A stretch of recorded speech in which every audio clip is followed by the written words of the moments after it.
year is coming to the end.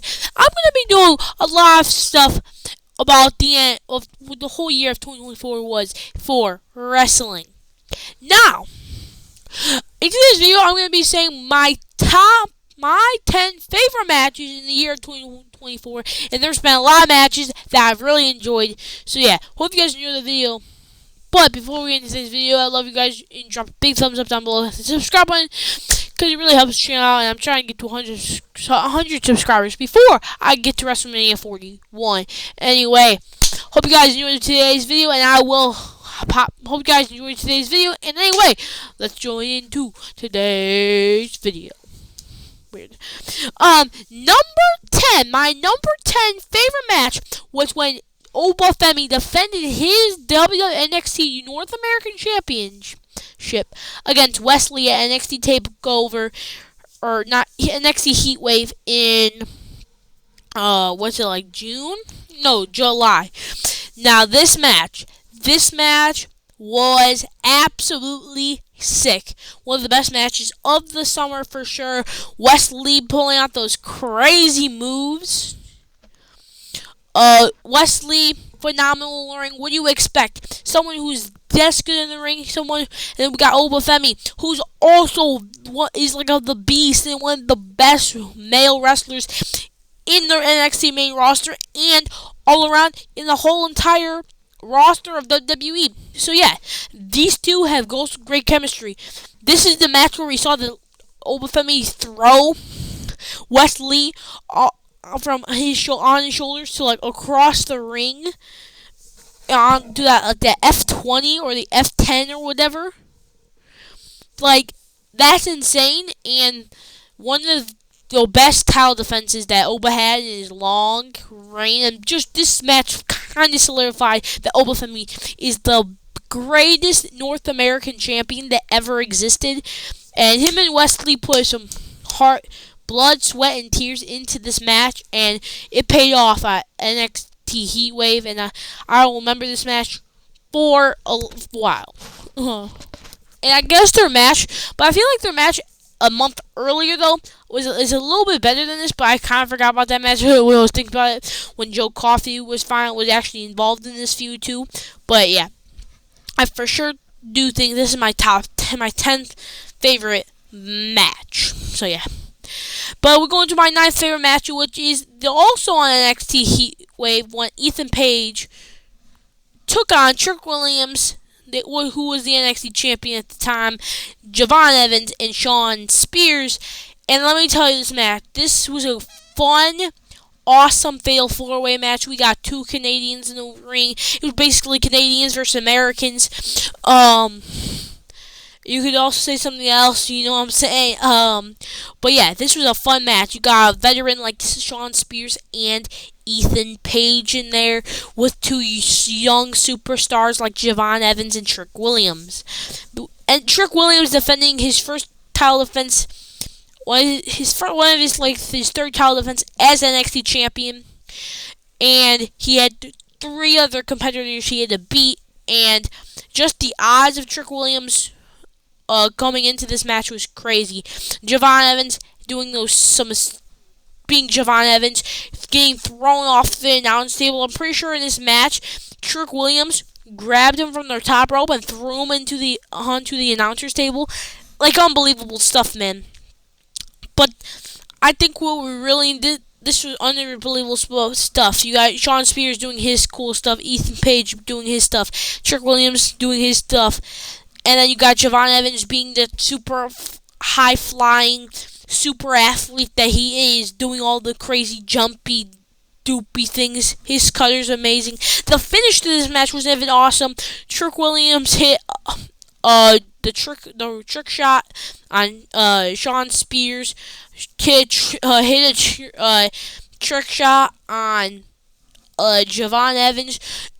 Hit a trick shot on Ethan Page. Shawn Spears pulls Trick Williams before he gets the pin on Javon Evans, and Ethan Page falls on Javon Evans to get and the referee pins, and Shawn Spears holds Trick Williams' foot, and Ethan Page wins the NXT Championship to become your new NXT Champion, which was a crazy way to end this match, which literally was one of the sickest ways to end a match in the year of 2024. So it was creative. This was a very creative, and he didn't even try. He tried to win this match, but he got hit with a finisher, but then fell on someone and accidentally won the match. And I'm still thinking to this day, why did Shawn Spears pull Trick Williams and kept holding onto his leg, Trick Williams' leg, when he could obviously let go, got in the ring, and broke up the pin, because I'm pretty sure he was fighting for the championship and not supposed to help Ethan Page. But heck, maybe they had a deal. If there's a moment or opportunity where Ethan Page could win, Shawn Spears would not help Trick Williams win. And Trick Williams' reaction to Ethan Page winning and Ethan Page just gloating about it and smiling was hilarious. So yeah.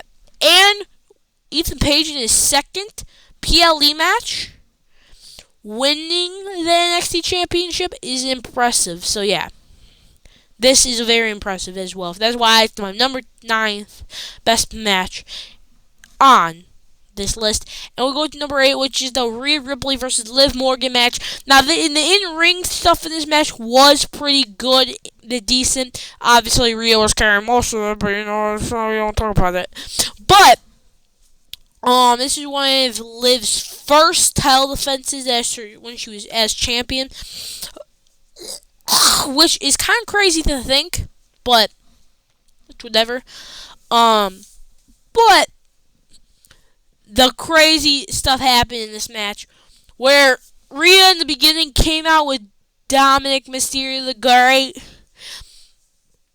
and we all thought that Dominic Mysterio was on Rhea's side until the last moment, where Dom slid the chair in, distracting Rhea from Liv hitting the beautiful Oblivion on the chair with Rhea Ripley, and Dom distracting the referee from during when she was doing that. 1, 2, 3. Liv Morgan retained, and the biggest thing of the summer, and I remember this, I fell to the ground after I saw this.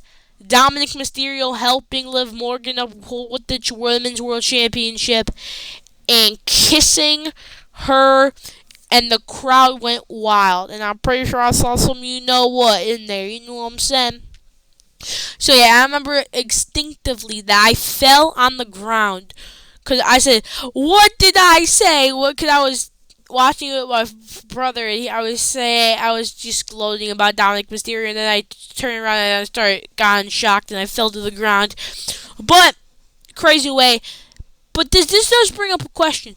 Do you think when Rhea wins the title back at Netflix, because I feel like that's like what's gonna happen. There's no way that Rhea ends up losing this feud. That Dom is gonna try to go back with Rhea or just stay with Liv. Put it down in comments below. I'm interested to see your take. So yeah. But yeah, a great way to end the summer of 2024, and just a great way to add more to this Rhea and Liv storyline that's been going on since still, and this rivalry seems to never end, except hopefully it ends in 2025. So hopefully. But my number 7th best match was this Undisputed WWE Championship match in the Steel Cage match where Cody Rhodes took on Solo Sikoa. Now this match was even better than their SummerSlam match, where Cody and Solo did some cool spots where Solo kept going into the steel cage, and this was the first show on USA Network, so this made the show even a little bit more extra special as well. In this match, extra special. But just seeing Cody and Solo in the steel cage match was phenomenal. I feel like this is what this match should have been all along, and this should have been their match at SummerSlam.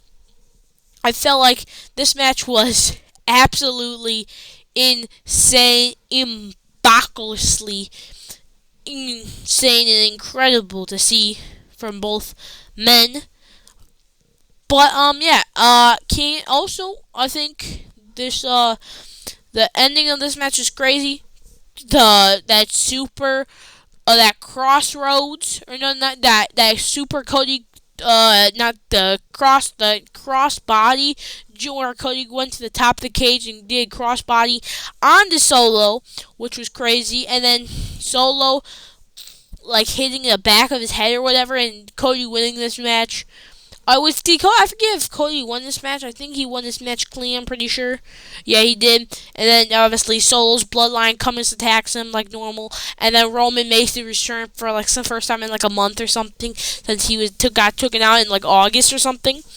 By the bloodline. So, yeah, because he got put through the steel table, or what's it called? I think I have a review on that, probably. But probably not, though. I doubt it, though. No, I don't think I have a review. But, him getting put through the announce table by the Bloodline, Jake Fatu, and stuff like that. But, yeah. That's why it's number 7. It's not the best. It's one of my favorite matches of the year. Probably because it's one of the first matches on the USA Network. For SmackDown on the USA Network. So, yeah. So, this match was pretty sick and awesome, in my opinion. I'm not gonna lie. But yeah, my number 6th ranked match is, of course, War Games Survivor Series, Men War Games, to be exact. This match is gonna be a banger. The high action stuff, the surprises we thought. We have CM Punk in a War Games match. We never thought he was gonna be in a War Games match ever. So that made the match even a little bit more special. Heck, Solo locking the cage from the inside so Roman can't get into the cage, but Roman have to climb the cage to get in, and Tim pulling out a crossbody out of nowhere. Roman Reigns does not do crossbodies. So him just hitting a crossbody was incredible as well. So really think that was incredible. First off, let's talk about how Bronson Reed broke his ankle, literally jumping off the top of the cage, hitting that tsunami on the table on nobody. He literally broke his ankles. And he's going to be out for a long period of time. Tanga Loa, he tore his tricep. Still, I don't know how he did it, but he did it. Always be careful in wrestling. Jimmy Uso breaking his big toe, jumping off the steel top of the steel cage for the Uso splash on Jacob Fatu to take him out for their match. CM Punk saving Roman Reigns from that tsunami that Bronson Reed did, and where Roman and then when Solo was surrounded by all the Bloodline members and CM Punk, and Roman offered him a hug and said, "No, I'm the Tribal Chief," and then just get to blast her in the face with 2 Superman punches, or no, 2 super kicks, GTS into a Helluva kick into a GTS into a spear to end the match, where Roman, of course, pinned Solo to win the match. So just a crazy ending and a crazy way to win the match. And to be one of my favorite matches of the year is insane. So, yeah, I really think that WWE, Roman Reigns, all the men who were part of this match really made this match very special. And, yeah, so congrats on all these men and the people that made this match possible at WWE to make this match one of the best matches of the year and one of my favorite matches of the year for me in general. So, yeah. But moving into my 5th best match of the year is Damian Priest versus Gunther. Now, I remember watching this in my basement in SummerSlam, saying and wishing Damian Priest would win this match because this was for the World Heavyweight Championship, and Gunther got his match. I remember this match being as hard hitting as I ever thought. Gunther and Damian were lighting each other's chest up. Gunther's chest was bleeding because how hard Damian was hitting him. Gunther was hitting him as hard as possible. WWE even literally made the effort to protect Damian Priest because they realized in this title reign, they actually made a serious contender for the title in Damian Priest, and they said, well, making him lose, maybe make him weak some. Let's have him lean, make him lean make him lose clean, which I don't think that's what they were even going for originally, because I feel like they just did that so they can just they could get away, so they can have that Damian Priest Finn Balor feud that's been going on since SummerSlam. I think is the real reason why they did that. But yeah, but this match was a hard hitting match. Damian being awesome in this match, Gunther being awesome like he always is. So yeah, literally just being as awesome as possible. So yeah, and then the finish of the match too was cool to build up that Finn Balor versus Damian Priest feud, and kicking Damian Priest out of Judgment Day made this feud make this match a little bit better too. So yeah, that's why I have it in my fifth best match again. Fifth best match, still better than the people that were below them both. So yeah, that's pretty cool. My fourth best match, of course, you had to know I had put this match on this list, was Ricochet and Ilya Dragunov from the King and Queen of the Ring tournament. Come on, man. Ilya Dragunov versus Ricochet. First off, Ilya Dragunov, a phenomenal wrestler. Phenomenal. Ricochet, phenomenal wrestler. Can't say more. One is a phenomenal wrestler, like a technician. One's a phenomenal high flyer. So, of course, these two, mixed very well. And all I remember is this match having insane spots, like a Ricochet hit when Ilya was going for a coast to coast. Ricochet hit a whole super kick on Ilya, which was in a insane spot. Looked like Ilya's jaw literally got broken and came off his face. So cool spot. Ricochet and Ilya. I wish Ricochet was still in WWE so these two could have more matches together. But the 3 matches I think we did get for them was phenomenal. So I wish we did get more matches from them. But the matches we did end up getting in a short time, that Ilya Dragunov was able to have matches with Ricochet, was phenomenal. So yeah, maybe one day in the future we can see them two back in the ring, but I doubt it. But yeah, maybe one of my favorite matches of the year. But for my third best match, I'm gonna have to add the Bronson Reed and Braun Strowman match, just because the build up to this feud was phenomenal. Into this match, it was the last standing match where the ring imploded. Seth Rollins made his return after like 2 months, basically. And Braun Breaker and Braun Strowman and Bronson Reed having this build up to this match, them going through walls for weeks, them brawling, where Braun Strowman got put through a literal car. That's literally my first Raw review I have ever did 4 months ago. 4 months ago, I made that Raw review, and this feud was going on, and I remember that day very well, because that was my first Raw review. Dang, that's crazy. 4 months on YouTube. 4 months. Dang, has the time go on by, or what? You know what I'm saying? But yeah, them two are phenomenal to build up. Them putting Braun Strowman through a car. Heck, Bronson Reed flipping over the lid of the car and landing on his back shoulders. Crazy. And yeah, in the ring imploding, insane. And Seth Rollins obviously return was also insane as well. So yeah, making one of my favorite matches, and how brutal was. Braun Strowman did a crossbody off the top rope. Let's not forget about that. So yeah, has to be one of my top 3 matches of 2024. So yeah. And then we're going to my second favorite match, is Cody Rhodes versus Roman Reigns for the Undisputed title. Just because how many returns can this match happen? John Cena, The Undertaker, The Rock came to help Roman Reigns, the Usos, all the regular people.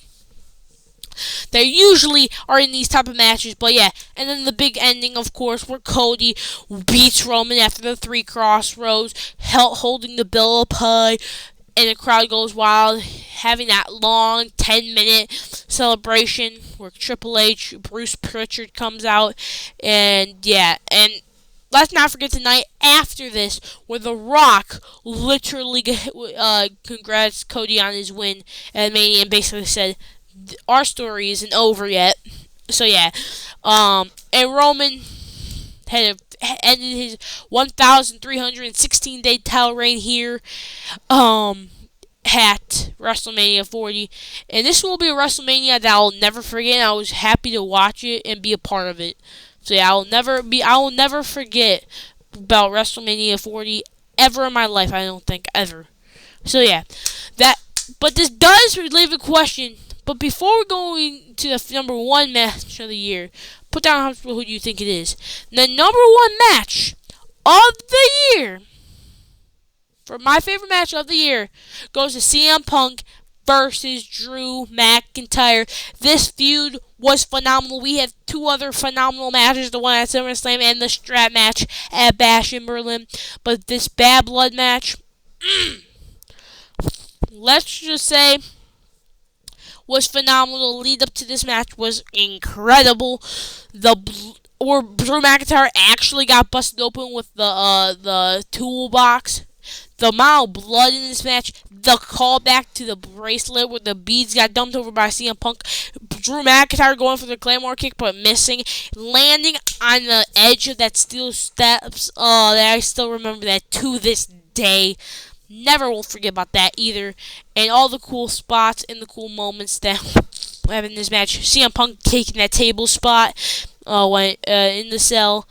So yeah, which you guys can see what my favorite matches are. The ones that are kind of brutal and kind of violent, or one of my top matches. It was between this one. It was either this match and the Cody Rhodes versus Roman Reigns match are kind of interchangeable. Now, if this was the all-time one, I would probably put both Roman versus Cody matches on here, but of course, this is just for 2024. Maybe in the future I'll do a video where my favorite matches all time. But yeah, but yeah, that's all I kind of got for you guys today. Anyway, hope you guys enjoyed the video. And yeah, these are my top 10 favorite matches of all of 2024. Maybe put in the comments below if it was your top 10 favorite matches of the year, if you agree with any of them. So yeah, anyway, I hope you guys enjoyed the video, and I will see you in the next one. Bye.